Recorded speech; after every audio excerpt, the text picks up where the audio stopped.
And then once we go live, I have to turn down the volume on this. It's when you say live, it's not actually live, right? We're not streaming. We are streaming, yes. Oh.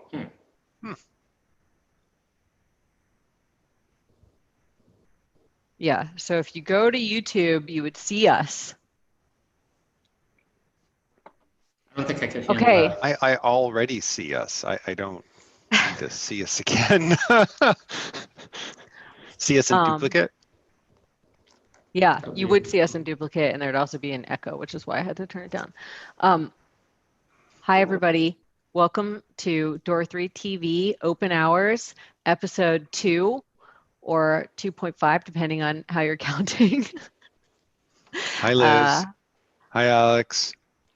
Jonathan, hi, Liz, and hi, everybody. It's been so long. It's been 1 week since our last episode, since our last installment. I'm Liz Flyntz. I'm the Director of UX and Design at Door 3. We have Jonathan Blessing here, who's the CEO of Door 3, and Alex Asianov, who is the president and founder of Door 3. And today we are in the office.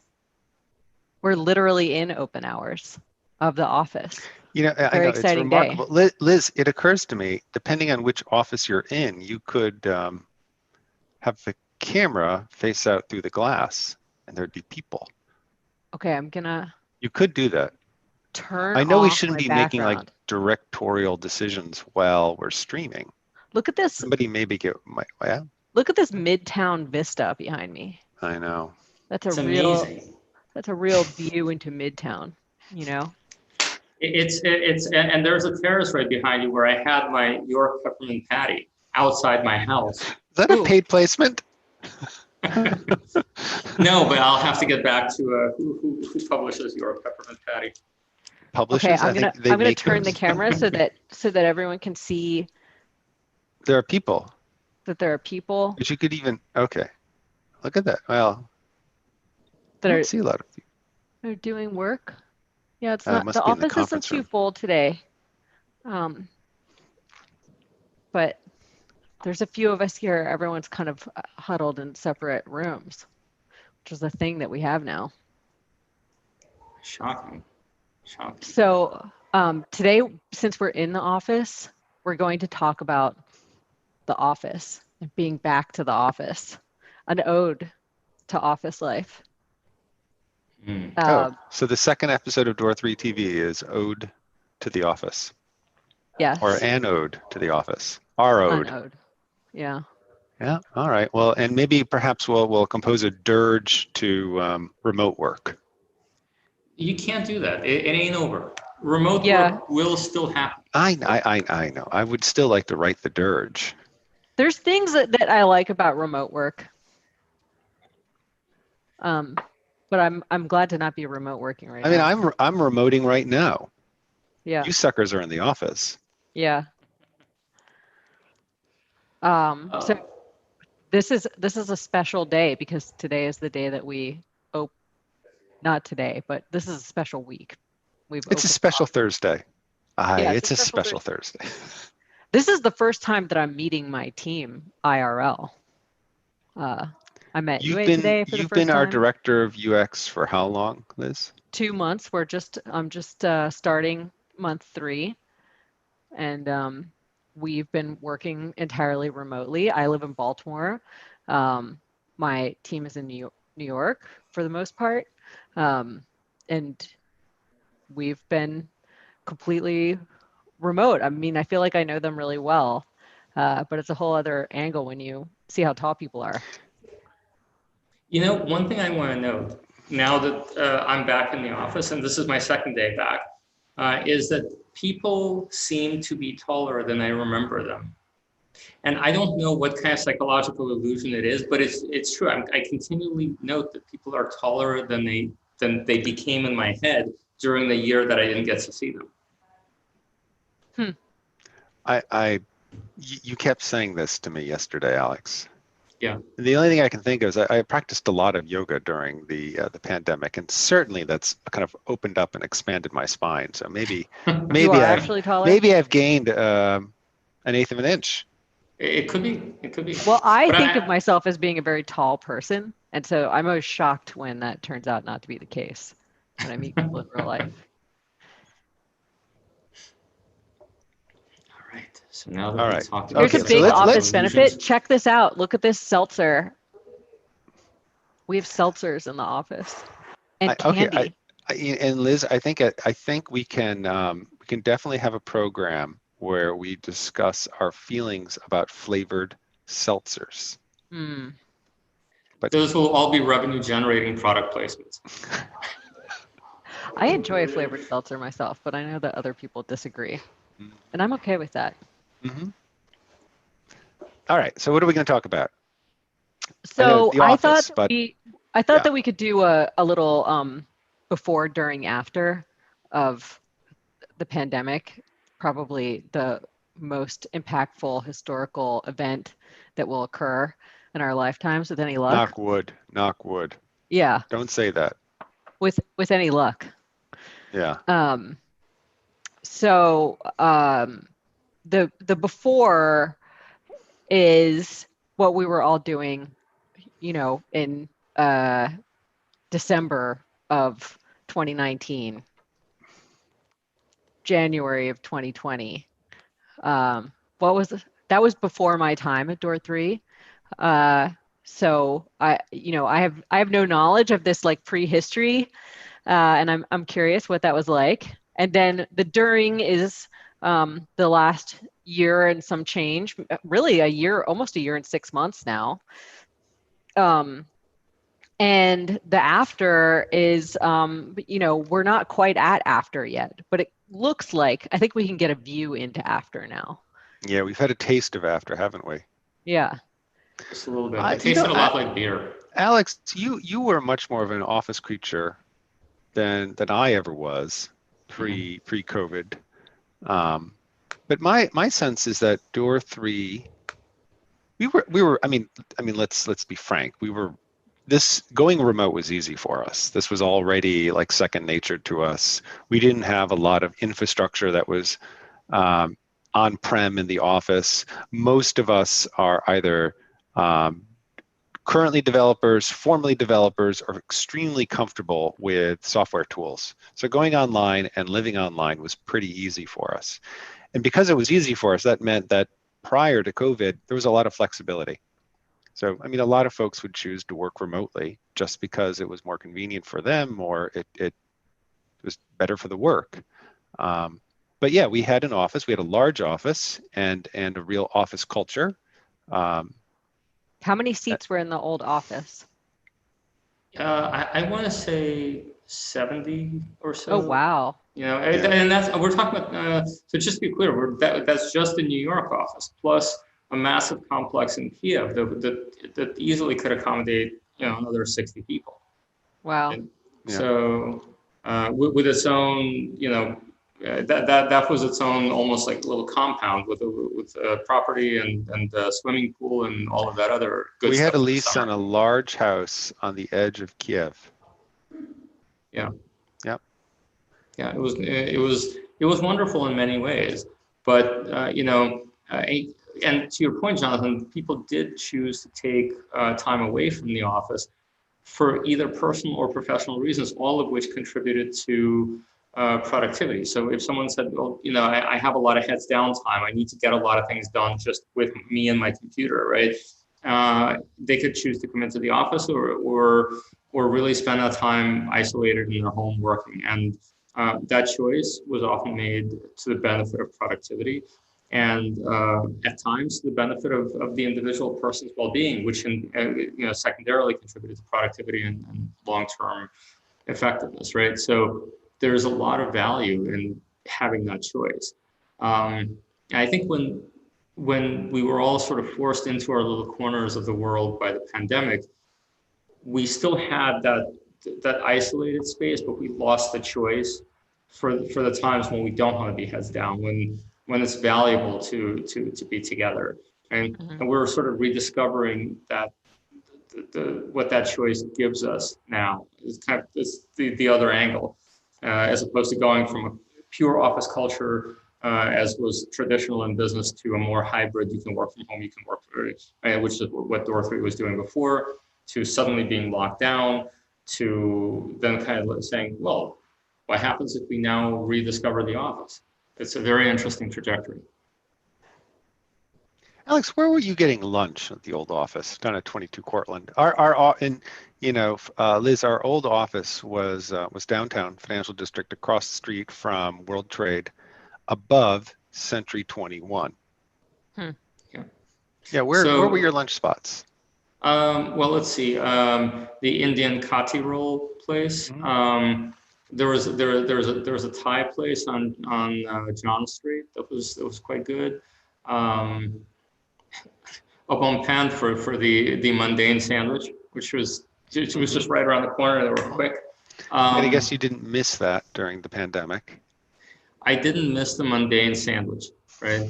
But I did miss simply, honestly, like I also moved, right? So I moved from a place from New York City, which has everything you could ever want from cuisine-wise, and even during the pandemic, continued to have that available on delivery, and to Florida, where the choices are a little bit more limited, right? So I love the fact that I'm in our New York office now, and I can walk down the street and have some fantastic Japanese food. Yeah, no, it's really a pleasure. Yeah, I would often, if I had the time, I'd make the walk and get some soup at Hale and Hardy. But if I needed an emergency sandwich, which I frequently did, I'd find myself at Pret because it was right downstairs. I do want to say this. This is just making me think about the fact that, like, what is it that we do, and how does the restaurant selection affect what we do? So Door 3 does things that are mundane and work a day. Like, they're just like, we have to build things sometimes. Like, we already know what we're building. We just need to spend a day building some piece of code, a design, something that we've already thought through. And then there are times when we need to be creative and thoughtful and break out of the mold and help a client envision something that doesn't exist in the world yet, so that they can be differentiated and gain competitive advantage. And I have to say that,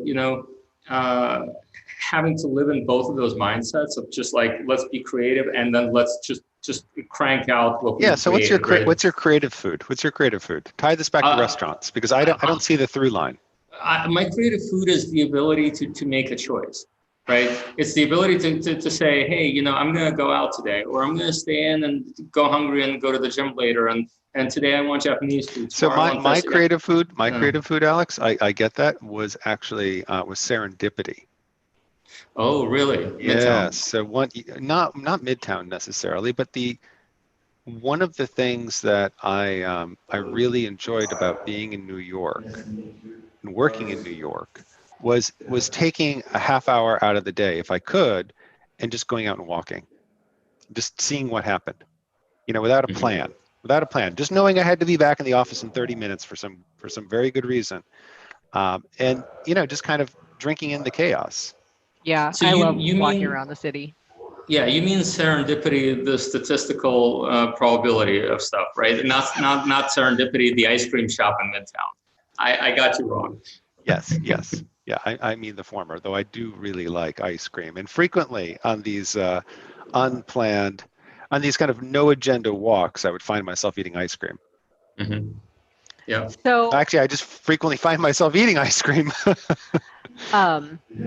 I would love to hear some ice cream recommendations, but I think let's talk about what changed while we were all remote, and what we did to sort of maintain some inspiration and serendipity, and just sense of cohesiveness, I think, is like kind of key. Like, are we still an organization? Are we still an entity that can think of itself as being, a group of people that are doing things together? How do we keep that feeling when everyone's remote? Well, the first thing we did, I think the first decision that we made early on, even before we closed the office, was to improve communications throughout the company. And like the I guess the immediate manifestation of that improvement was, we generally have kind of all hands meetings at Door 3. We had been having them once a quarter, and they were kind of formal events.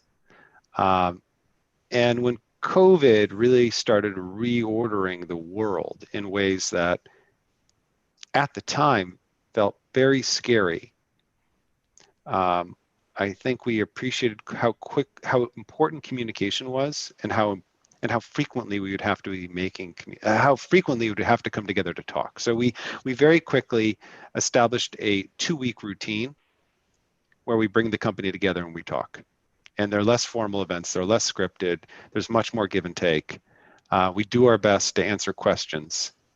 And we also ask for people's forbearance, because this was my first pandemic. Hopefully my last. Hopefully it'll be all of our last pandemic, Yeah, but I think that, Liz, really the first thing that changed early on, back in March of last year, was just increasing the cadence and the throughput of meetings, of kind of company-wide, all hands company meetings. Yeah. And why a meeting? Why not just send an email out to everyone that's like, here's the updates, people?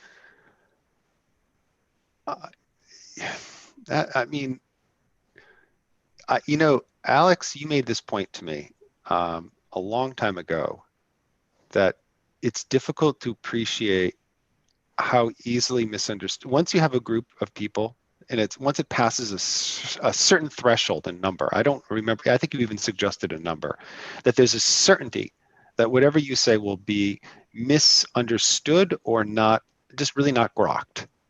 Mm-hmm. And even though when we bring everybody together, I can't, it's like Hollywood squares, right? I can't really see everybody on the screen, but it's at least an opportunity to read a few faces, see, to try to get some feedback. Is this message being understood? Is it on point? And then to provide an opportunity for real-time questions. And we didn't always have answers, especially in the early days. Like, how long is the office going to be shut? I don't know. When will there be an effective vaccine? I don't know. So I think it was really important for us to ensure that these were open forums, just in order to improve the quality of our communications. What else did we do? I think you mentioned that the sort of tone and tenor of Slack changed. Yeah, Slack I think comms got zanier. Yeah, for sure. And some of this was natural, and some of it was, planted a few seeds in the ground. Zaniness seeds. Yeah, zaniness seeds. For sure. I think we really welcomed and encouraged people to, there was no longer a shared water cooler, right? Or an opportunity to get a drink with somebody after work, at least, in real life.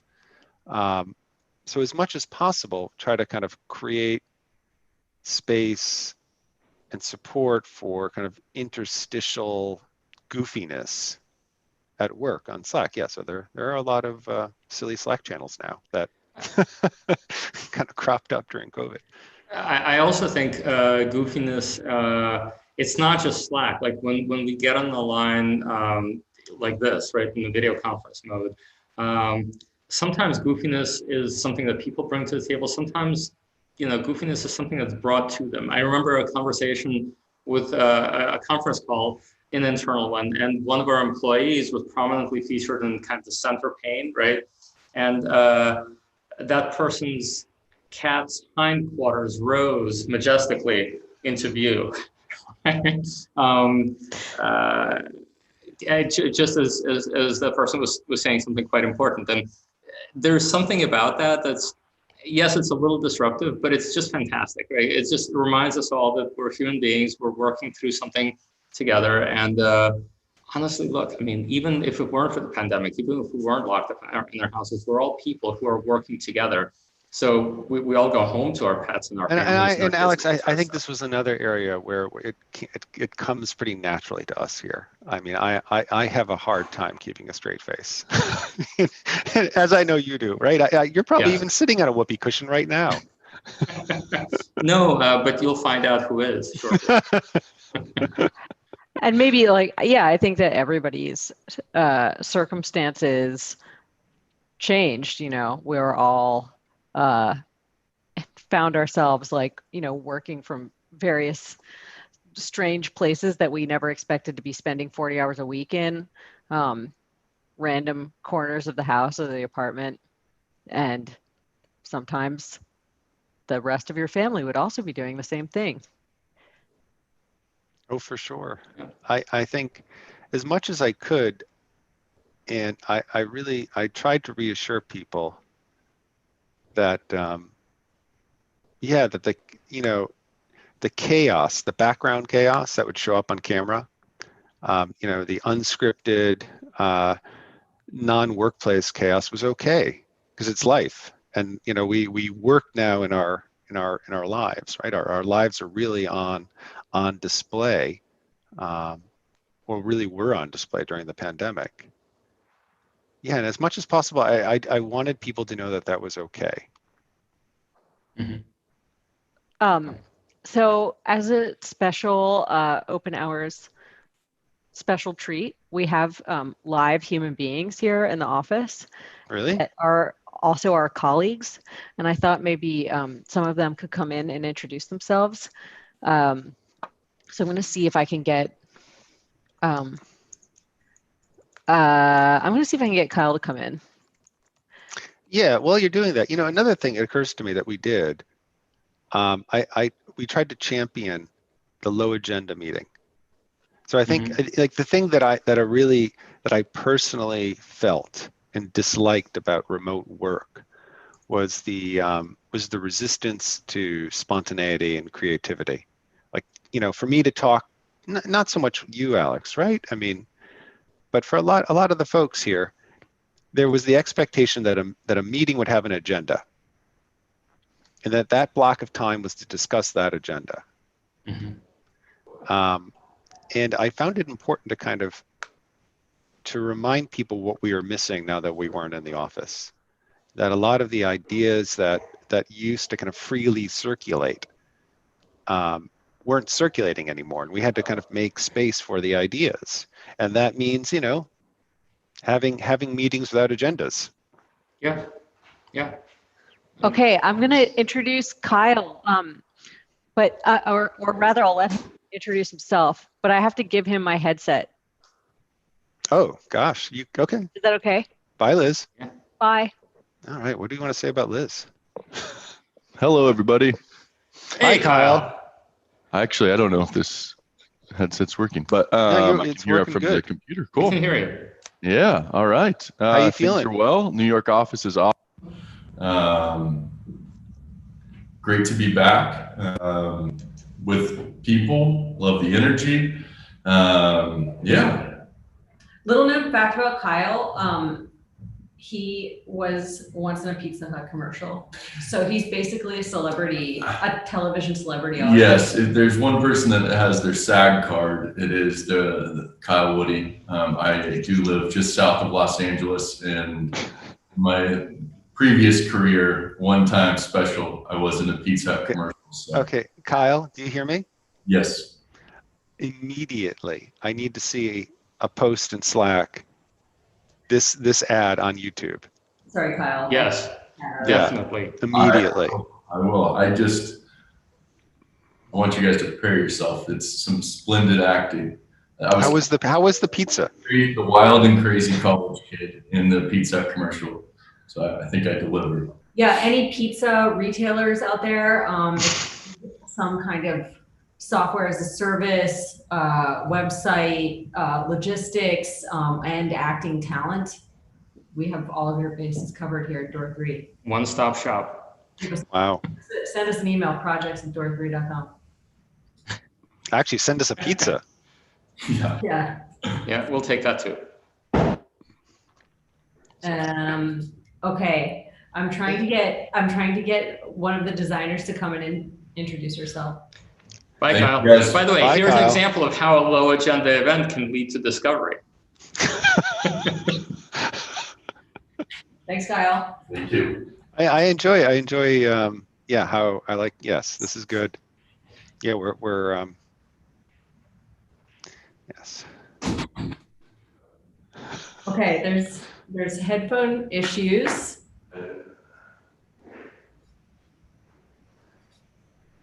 Headphone challenges, Okay, headphone problems. yes, as Jonathan likes to refer to them, problems, but I'm gonna have, you can hear me, right? Mhm. Yep. I'm gonna have Yue come and introduce herself. Okay. I think you don't need these. Something happened with my headphones and they're not working properly, so you Well, should. we hear you, Liz. Do you hear us? Yeah. Yeah. Hey, Yue. Hi, Yue.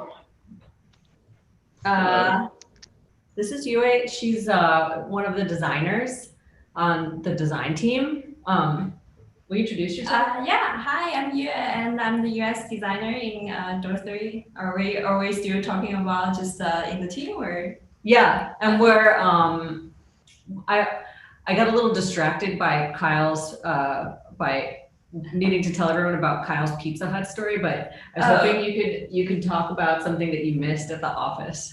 Missed at the office. Oh, I just had a really good everything bagel this morning. That's really good. And since it's raining, but my apartment is really near here, so it's really good to be back to like just take some fresh air and just walk to the office and enjoy the nice morning walk. Yeah, I like that too. Yeah. How are the bagels downstairs? I thought they were very good, but Michael tells me that actually the bagels are better in New Jersey. So. Okay. All right. I'm gonna have to have a conversation with Michael about that. I don't know about this. Wait, let's bring Michael in here, actually. I'm gonna see if I can get him in here. Nice talking to you guys. Hi. Nice to thank see you. you. Bye, Yue. Okay. The bagels are better in New Jersey?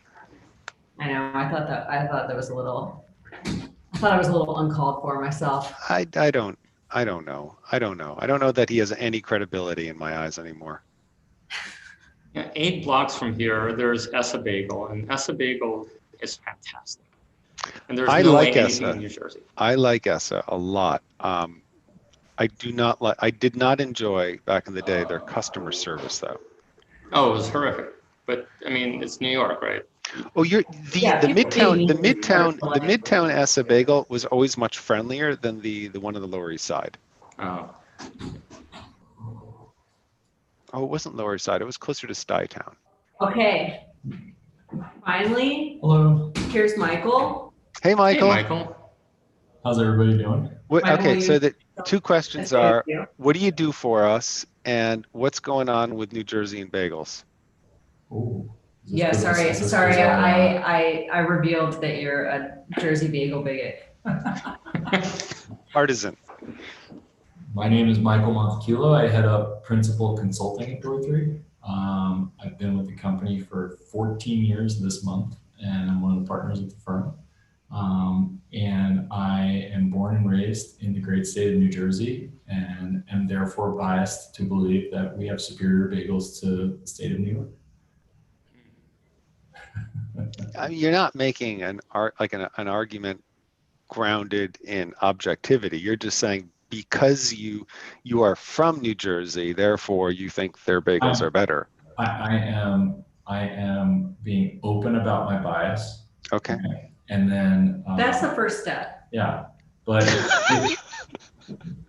who has better bagels, I think, is inherently a subjective conversation, don't you think? I'm not going to be able to make. I don't know. I think the jury's out. I think science may have an answer for us. It may, however, given the fact that Michael has just admitted that his argument is a purely subjective one, I'm willing to let the defense rest on the New York bagel side. You would be, as the New York native, Alex, you should be the one defending your state. Oh, the thing is, your argument was so weak, I don't need to defend. That's my point. You like your Jersey bagels based on your place of birth. No. Okay. Maybe the next episode we do double blind test. We could bring in a Florida bagel as the control. Oh yeah, I it would be like the baseline for everything. So we're just not going to go there. Don't want to offend anyone in Florida. All right. We should maybe, Liz, that would be a wonderful episode of Door 3 TV, double blind bagel test. I'm into it. Yeah, the user experience of various bagels. Florida has great fish.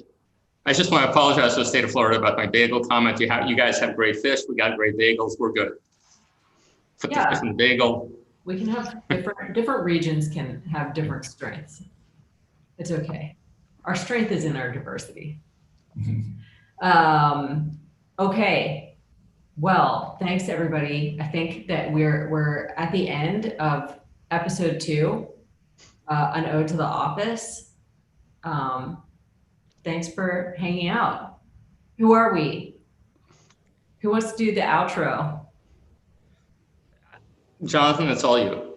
I don't know. What is our outro? We say who we are and how people can get a hold of us and what we do.